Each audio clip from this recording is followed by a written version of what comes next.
शोहर एक दरवाजा। एक गांव में एक बहुत ही गरीब आदमी अपनी बीवी के साथ रहता था।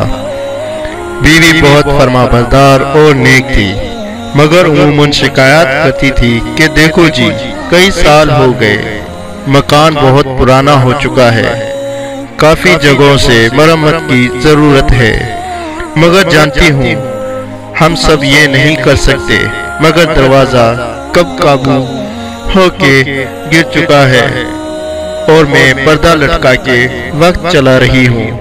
मुझे डर लगता है कि कहीं कोई चोर डाकू ना आ जाए। शोहर ने जैसे तैसे करके दरवाजा लगा दिया। कुछ ही अरसे के बाद शोहर का इंतकाल हो गया। एक दिन एक चोर दीवार फलांग कर अंदर आ गया। औरत ने चीखना शुरू कर दिया।